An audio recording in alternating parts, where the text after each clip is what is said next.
Alex, and Anaya. and today we're going to be talking about how different generations handle mental health issues. So, what are you guys' experiences with mental health? I'd say in college and really throughout my senior year, my mental health took a pretty large decline. I feel like being virtual for all of my senior year really limited my ability to interact with other people, and that sort of, I don't know, made me shut off and sort of train myself to keep a lot of my emotions to myself and keep them inside. So when I got to college, it was hard for me to reach out to people and interact with them. So this year was a really hard year. Yeah. Does generational trauma play a part in mental health issues? I think it definitely does. At least in my experience, with my mom especially, there were issues that she went through with her parents, and she projected a lot of that onto me.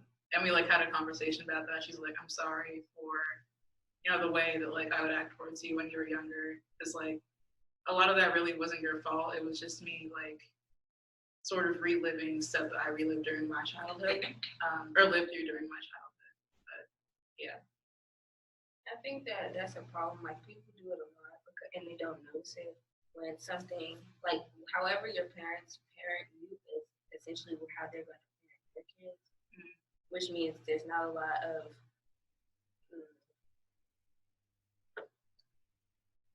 growth. There's not a lot of growth. Yeah. When it comes to that, when it comes to your children, and that's why people really try hard. At least my mom did. She tried really hard to make sure that she didn't parent me the way her mom did. So I've never really experienced generational trauma, but I definitely think that it does affect mental health because I have friends who have experienced generational trauma from their families and stuff like that. And I know there's people out there who also experienced it. And I'm pretty sure I've seen it on social media a couple times as well. Okay. Do you think that social media portrays Gen Z in a bad way, causing Gen X to be turned off from Gen Z? I think, yeah, it can. Some people can, they'll do some very interesting things on social media, and then if an older person sees it, they'll just be like, oh, that's just what all these kids are doing now. And then when you go and talk to that person, they'll be like, yeah, but y'all are just doing this, whatever they saw one person do. And it'll make everyone else seem bad. It's very easy to make generalizations about a group of people just based on your lived experience, but it's toxic to do that. And I think that we need to work really hard to keep in mind that a group or a large group of people isn't defined by what one person does. Do you think that Generation Z can be a helpful tool for helping older generations express themselves? Definitely, because my grandmother, she is 65 years old, so she's definitely an older woman, and she's from the older generation. So I've helped her with technology and stuff like that because back in the day they didn't have technology like we do now. So I think technology can help them express themselves. Mm-hmm. I think that the way you see how everybody's more accepting of others now, back when my grandmother was young, because she's in her 70s, it was, or my great grandmothers, it wasn't like that. It was you have to watch what you say around certain people because it could put you in harm's way. Why do you think it's so difficult for other generations to understand you? I think the number one reason is social media. Because social media, it can be toxic, it can be funny, and a lot of older generations, they don't really get it lingos and funny things that are coming from Gen Z. Like my grandmother, I'm pretty sure I've said like a lingo from my generation one time. She was like, she didn't know what I was saying because she's not from my generation. I know that my mother's always talking about some silly. They're speaking. She'll be like, "Can you speak English?" And she's like, talk English to me, like. And I'll be like, I am. I just don't think that you really know what I'm trying to say, but like I only know how to say it one way, and they only know how to say it a different way. And so it's just like a wall. That's where it ends, where the understanding ends. Yeah, between me and my mother. That's when I just say one thing and then she's like, I don't know what she's saying. And then later on that day she'll be like, she'll say that whatever I said, she'll be like, yeah, that's how I use it. And I'll be like, no. I definitely think that like language and social media play a big part in it.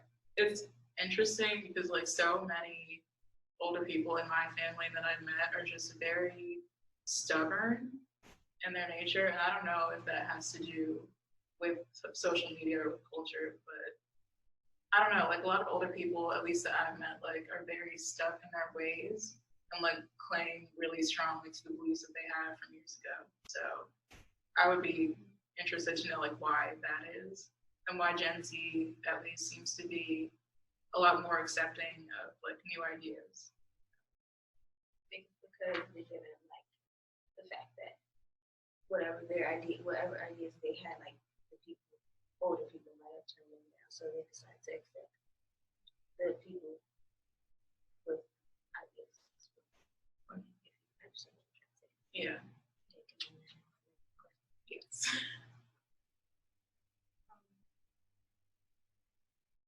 Do you guys think Gen X understands mental health?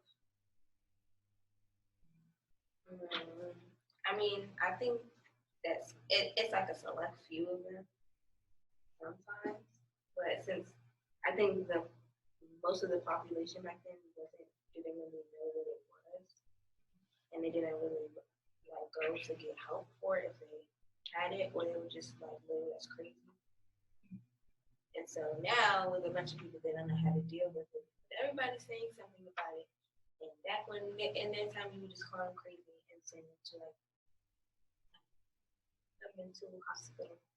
Yeah, so I wouldn't say that older generations necessarily didn't understand mental health, they just understood it differently. Like today, we understand like mental illness is something that, you know, can be treated and that can be worked through. But back then, like you said, like if you had a mental health issue or you needed therapy or treatment, like you were crazy. So, yeah, that's why that's why so many Black people don't go to therapy, because they'd be like, I'm not crazy, so I don't need it. Yeah. Do these stigmas differ based on gender or race? I think they do. I feel like with Black women, there's like this expectation that we need to be like matriarchs and like be the strong Black woman put together, and, like sort of hold our families together. And then it's kind of the same for Black men, but I feel like there's an added pressure because they are men and because they're expected to be macho and strong and independent.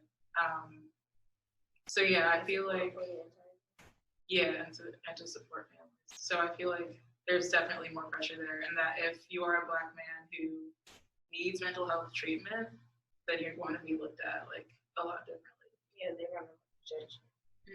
I definitely agree, and also like from a white person's point of view of us, we are looked at like animals, and I feel like that could harm us mentally as well because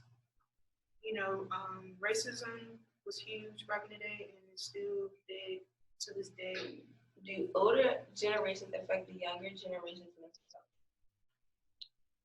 I definitely think so, because some people from older generations, they don't think depression is a real thing. Like if somebody goes to their grandma or their grandpa and says, "Oh, I'm depressed," depressed, they're probably going to be like, oh, What's depression. that? Yeah, depression's not a real thing. Because they didn't, most times they didn't go through depression. Older generations, they didn't experience that. So they don't understand. But times are changing. So, yeah, depression is definitely a real thing. I wouldn't say that they didn't go through it. I feel like they just didn't understand that's what they were going through.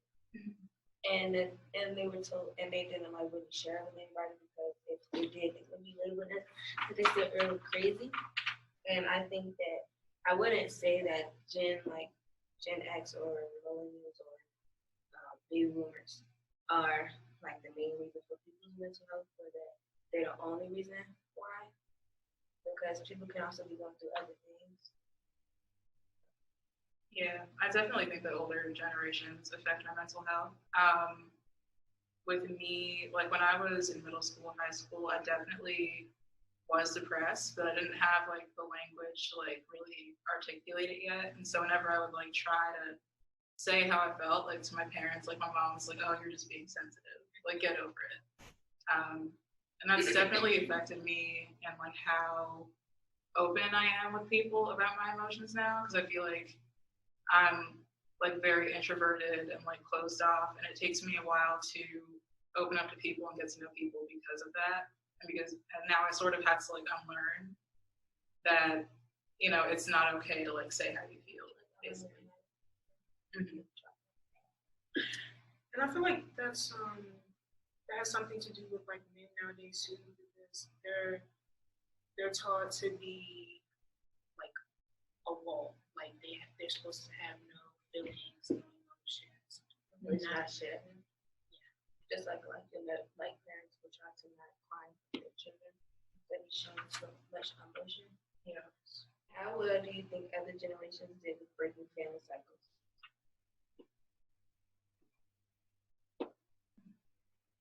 I don't think they do that, honestly. I mean, there are certain people, like, I know there are people in my family who have done a very well job of doing that because our lives are a lot different. And if I wouldn't have ever like seen where they were from, I wouldn't have known how much better my life is than theirs was. But I wouldn't say that this generation doesn't have its own problems. Yeah, I think it really does depend on the person and on the family.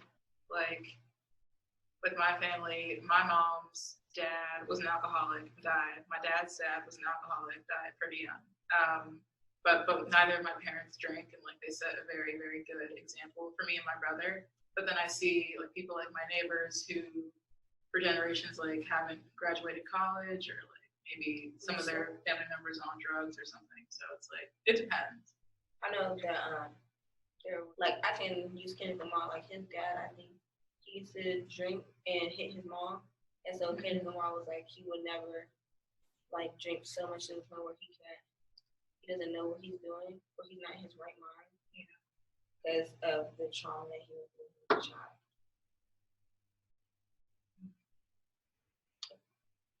What are some solutions to help both generations understand each other? I think just conversation and like being able to listen. So I feel like there are so many of us who are super hard-headed, and so many people fear being wrong about what they know, especially if that's something that they've subscribed to their entire life. And I get that that's a scary thing, but also it prevents us from being able to connect with each other. So, well, some people can be arrogant, and that's why they don't tend to listen, because they think it's their way or the highway. And so that's a reason why people don't come and talk to them. And they might lose friends, or they might like lose contact with family members. And if they were just open to new ideas and new topics, then they might have a better conclusion. Yeah, I definitely think conversations go a long way with any topic, with anybody. Older generation shouldn't make fun of the newer generation because they don't understand their struggle. Instead, they should put forth an effort to understand. it's understandable that a lot of older generations weren't able to express the mental health struggles that they were dealing with. And I think that a lot of that pain is projected onto us. We have feelings, and the older generations constantly judging us doesn't help. We should all come together and get to know each other without judgment. Thank you for watching.